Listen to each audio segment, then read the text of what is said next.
Welcome to the broadcast. Let's begin in Parliament, which is on recess.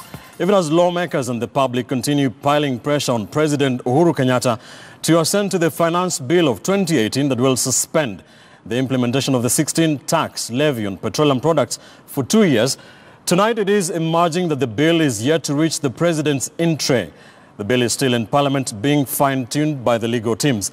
Now, this even as legislators who are currently on recess plan to attend an informal Kamukunji tomorrow at Parliament building to petition the Speaker to reconvene the House in a bid to deliberate the way forward following uproar from the public over the high cost of fuel and other commodities. KTN Senior Political Affairs reporter Chris Airu headlines our broadcast tonight. The move by the government to impose a 16% value-added tax on fuel products Saturday evening that saw fuel prices shoot to 127 shillings per litre in Nairobi caught many unawares, given that members of the National Assembly had already passed an amendment to suspend the law for 2 years on Thursday.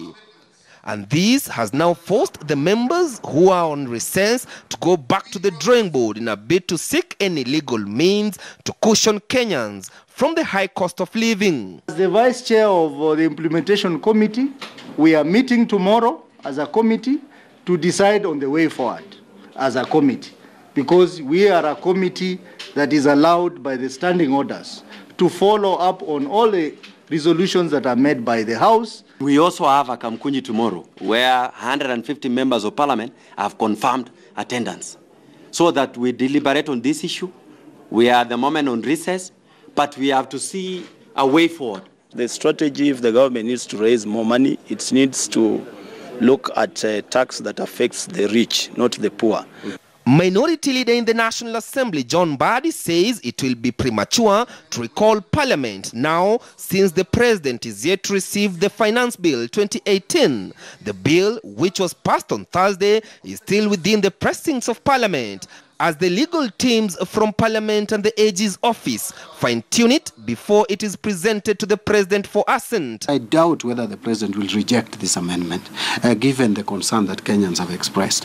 But the President may have a problem with any provision in that law and may require Parliament's attention. I think that is the time that we can recall Parliament. So essentially what this means is that Kenyans will have to continue braving the soaring prices of essential commodities at least until the bill reaches the President's desk, noting that he is currently in China on an official tour. The most important thing that we need to do is to have the law amended so that we remove the VAT on fuel products completely.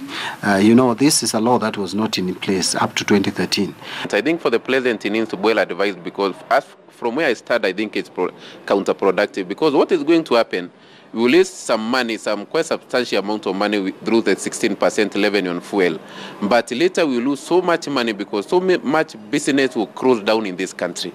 The legislators are pointing an accusing finger at the high debt that the country has, which currently stands at 5 trillion shillings, with the government already facing a deficit in the tax collection. Why are we not so much keen in closing the loopholes of corruption? Because that's where we are here.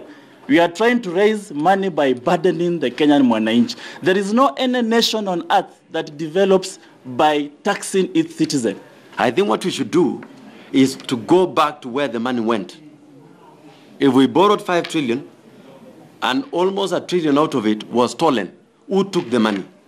If the President fails to assent to the bill within 14 days since Thursday, then it will automatically come into effect and the tax suspended for 2 years. He might also decide to return it to Parliament with some reservations, which means the status quo remains.